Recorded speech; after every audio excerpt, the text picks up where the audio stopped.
బుల్టన్లో మరో breaking news చూస్తున్నాం. Raj Tarun versus Lavanya కేసులో మరో ట్విస్ట్. లావణ్యపై నటి మాల్వి మల్హోత్రా మరోసారి ఫిర్యాదు చేసింది. ఫిలింనగర్ పిఎస్లో లావణ్యపై కంప్లైంట్ చేశారు మల్హోత్రా.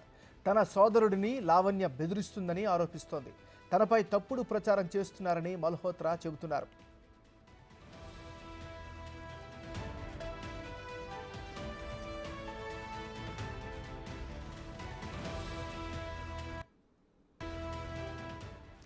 అంతకుముందు మాల్వి మల్హోత్రాపై లావణ్య ఫిర్యాదు చేశారు. మల్హోత్రా కుటుంబం నుంచి తనకు ప్రాణహాని ఉందని నార్సింగ్ పోలీసులకు లావణ్య ఫిర్యాదు చేశారు. మాల్వి కారణంగానే రాజ్ తరుణ్ తనకు దూరం అయ్యాడని లావణ్య ఆరోపణలు చేసింది. తనను చంపుతామని బెదిరిస్తున్నారని ఫిర్యాదులో చెప్పింది లావణ్య.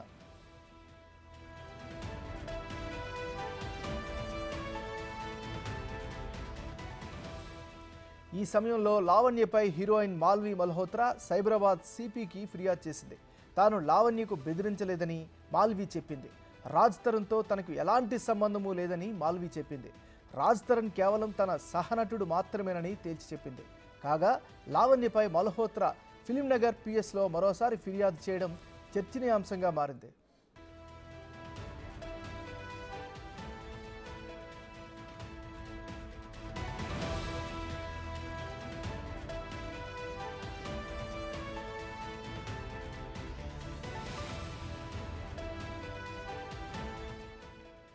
మనం బ్రేకింగ్ న్యూస్ చూస్తున్నాం. రాజ్ తరుణ్ వర్సెస్ లావణ్య కేసులో మరో ట్విస్ట్. లావణ్యపై నటి మాల్వి మల్హోత్రా మరోసారి ఫిర్యాదు చేసింది.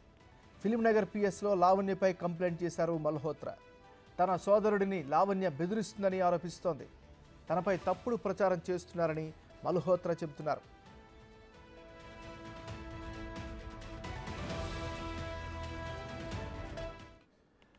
మనం బ్రేకింగ్ న్యూస్ చూస్తున్నాం. రాజ్ తరుణ్ వర్సెస్ లావణ్య కేసులో మరో ట్విస్ట్. లావణ్యపై నటి మాల్వి మల్హోత్రా మరోసారి ఫిర్యాదు చేసింది. ఇక ఈ తాజా ఫిర్యాదుకి సంబంధించి మరింత సమాచారాన్ని మా రిపోర్టర్ రానా లైవ్ అందిస్తారు. రానా, చెప్పండి.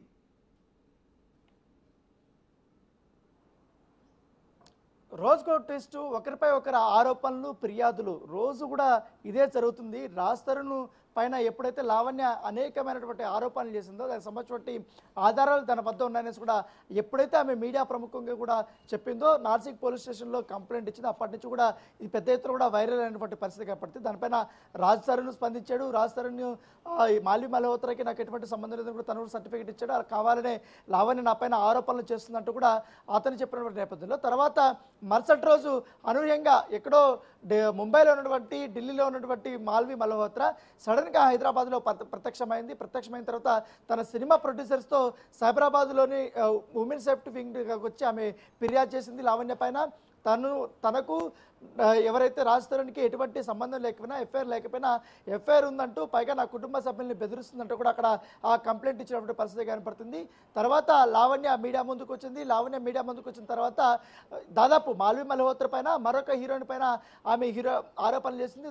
దాంతోపాటు ఒక బిగ్ బాస్ సంబంధించిన స్టార్ పైన కూడా కంప్లైంట్ ఇచ్చింది. ఆరోపణలు చేసినటువంటి పరిస్థితి కనపడుతుంది. సో వీళ్ళందరితో కూడా రాజ్ తరుణ్కి సన్నిహిత సంబంధాలని, వారితో ఇతర వ్యవహారాలంతా కూడా ఆయన పెట్టుకున్నాడంటూ కూడా ఆమె చెప్పింది. అయితే మాల్వి మల్హోత్రా చెప్తున్నట్టుగా నేను చెన్నైలో ఒక సినిమా షూటింగ్కి వెళ్ళినప్పుడు వెళ్ళాను తప్ప నేను ఇంకా వేరే ఉద్దేశంతో ఎప్పుడు వెళ్ళలేదని చెప్తుంది. అయితే చెన్నైకి షూటింగ్కి వెళ్ళినప్పుడు రాజ్ తరుణ్ కూడా మాల్వి మల్హోత్రా ఇద్దరు ఒకటే హోటల్లో ఉన్నారు, ఒకటే 2-3 రోజులు ఉన్నారు.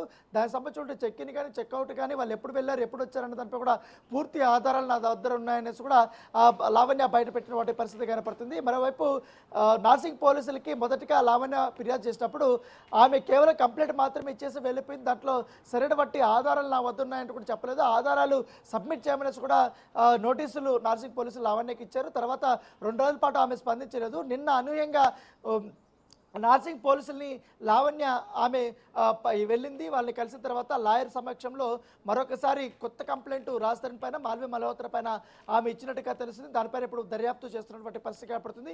ఆ ఒక్క అంశము అలా జరుగుతుండగా నిన్న అనూహ్యంగా మరొకసారి మాల్వి మల్హోత్రా ఫిలింనగర్ పోలీస్ స్టేషన్లో అఫీషియల్గా మరొకసారి కంప్లైంట్ ఇచ్చినటువంటి పరిస్థితి కనపడుతుంది. లావణ్య తనను, తన బ్రదర్ని, తన ఫాదర్ని ఆమె ఫోన్లు చేస్తూ వేధిస్తూ బెదిరిస్తుంది. రాజ్ తరుణ్ వదిలించకపోతే నీ అంతు చూస్తా చంపేస్తానంటూ కూడా బెదిరిస్తుందంటూ కూడా ఆమె ఇంకో వర్షన్ని చెప్తున్నటువంటి పరిస్థితి కనపడుతుంది. సో నిన్న మాత్రం లావణ్య రాజ్ తరుణ్ పైన మాల్వి మల్హోత్రా పైన వారి కుటుంబ సభ్యులు వారు ఏ విధంగా బెదిరించారు, నన్ను ఏ విధంగా చంపేస్తారన్న దాని అంశాలపైన నార్సింగ్ పోలీసులకి కొన్ని ఆధారాలు, స్క్రీన్ షాట్స్, కొన్ని ఆడియోలు, అలాగే ఇన్స్టాగ్రామ్లో చాట్ చేసినటువంటి ఆ స్క్రీన్ షాట్స్ అన్ని కూడా నిన్న పోలీసులకి లాయర్ సమక్షంలో ఆమె సబ్మిట్ చేసింది. సో అదొక ఇన్వెస్టిగేషన్ నడుస్తుంది. తనను రాజ్ తరుణ్ ఏ విధంగా పెళ్లి చేసుకుంటానని చెప్పి ఆల్రెడీ గుళ్ళో పెళ్లి చేసుకున్నా కూడా పెళ్లి చేసుకోలేదంటూ బయట నమ్మించి పైగా 11 సంవత్సరాల పాటు నాతో సహజీవనం చేసి ఒకటే ఇంట్లో ఉన్నప్పటికీ కానీ అప్పుడప్పుడు మనస్పర్ధలు ఎవరైతే మధ్యలో వచ్చినటువంటి ఉమెన్స్ వల్ల వాటి గురించి ప్రశ్నించినప్పుడు మనస్పర్ధలు వచ్చినాయి. అయినా కూడా మేము కలిసే ఉన్నాము. కాకపోతే కావాలని ఇటీవల కాలంలో మాల్వి మల్హోత్రాతో ఎక్కువగా అతను చనువుగా ఉండడము, అతను ఆమెతో ఎఫ్ఐఆర్ పెట్టుకొని నన్ను పూర్తిగా ఇగ్నోర్ చేయడంతో మా మధ్య కొట్లాట జరిగింది. అప్పటి నుంచి కూడా డిస్టెన్స్ అనేది పెరిగింది. దాని గురించి నేను కొట్లాడుతున్నాను. సడన్గా నా పైన డ్రగ్స్ కేసులు కానీ ఇవి కానీ ఆరోపణలు చేసి ఇప్పుడు క్యారెక్టరైజేషన్ చేస్తూ నా పైన అసత్య ఆరోపణలు చేస్తూ నన్ను మట్టు పెట్టించాలనే ఉద్దేశంతో కూడా వీరు ఉన్నారు. కాబట్టి నేను మోసపోయాను, కంపల్సరీ వీళ్ళ యొక్క నిజస్వరూపం బయట పెట్టాలనే ఉద్దేశంతో నేను ఇప్పుడు బయటకు వచ్చానని కూడా లావణ్య చెప్తున్న పరిస్థితి. కాబట్టి మరి మాత్రం రాజ్ తరుణ్ మాత్రం వర్షం ఇంకోలాగా ఉంది. ఆ అమ్మాయి ఎప్పుడైతే లావణ్య నాకు పరిచయం అయినప్పుడు అప్పుడు నా కెరీర్ కూడా స్టార్ట్ కాలేదు. అప్పుడు చిన్న చిన్న యూట్యూబ్లో వెబ్ సిరీస్లు చేస్తున్న సమయంలో ఆమె నాకు హెల్ప్ చేసింది. ఆ గ్రాటిట్యూడ్ అనేది నాకు ఉంది. అందుకనేసే తనతో రిలేషన్షిప్లో ఉన్నప్పుడు కూడా తర్వాత రిలేషన్షిప్ బ్రోకప్ అయిపోయింది. తర్వాత ఎటువంటి సంబంధాలు నేను పెట్టుకోలేదు. కానీ అప్పటి నుంచి కూడా నన్ను బెదిరిస్తుంది, నన్ను బ్లాక్మెయిల్ చేస్తుంది. చాలా వరకు కూడా నేను ఓర్చుకొని ఉన్నాను. ఎందుకంటే సినిమా అవకాశాలు పోతాయి, బయటకు వస్తాయి అనే ఉద్దేశంతో కూడా నేను అణిగమనుకున్నాను. ఎందుకంటే ఉమెన్ వ్యవహారం కాబట్టి ఒక్కసారి ఉమెన్ బయటకు వచ్చిన తర్వాత ఒక ఆరోపణ చేసిన తర్వాత ఖచ్చితంగా ఉమెన్ యొక్క మాటలే అందరూ వింటారు. సో మగవాడు చెప్పే మాటలు ఎవరు వినరనే ఉద్దేశంతో నేను ఇన్ని రోజులు కామ్గా అనుమనిగా ఉన్నాను. కానీ ఇప్పుడు ఆమె పోలీసులు ఏం చెప్తున్నారు, పోలీసులు తాజా ఫిర్యాదు పట్ల ఎలా స్పందిస్తున్నారు, వాళ్ళ విచారణ మాట ఏంటి మరి? పోలీసులు మాత్రం మాల్వి మల్హోత్రా ఇచ్చినటువంటి కంప్లైంట్ ఆధారంగా ఆమె కొన్ని ఆడియో క్లిప్పింగ్స్ పోలీసులకు ఇచ్చారు.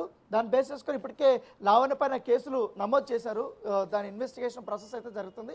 అయితే లావణ్య ఇచ్చినటువంటి ఫిర్యాదు పైన నార్సింగ్ పోలీసులు పరిశీలిస్తున్నారు. ఆమె సబ్మిట్ చేసినటువంటి ఆధారాలు ఏవైతే ఉన్నాయో ఆధారాలతో ఈమె కంప్లైంట్లో రాసినటువంటి అంశాలకు సరితూగాయా లేదా ఉన్నాయన్న దానిపై కూడా ఒకసారి కోర్టులో కూడా పర్మిషన్ తీసుకొని ఎఫ్ఐఆర్ నమోదు చేసే అవకాశం ఉన్నట్టుగా మనకు సమాచారం. ఇన్వెస్టిగేషన్ అయితే ఇవాళ నుంచి స్టార్ట్ అవుతాయి. సో ఎవరిది తప్పు ఎవరిది ఒప్పు అనేది కూడా మేము తేల్చేస్తామనేసి కూడా పోలీసులు చెప్తున్నటువంటి పరిస్థితి కనపడుతుంది. Thank you Rana.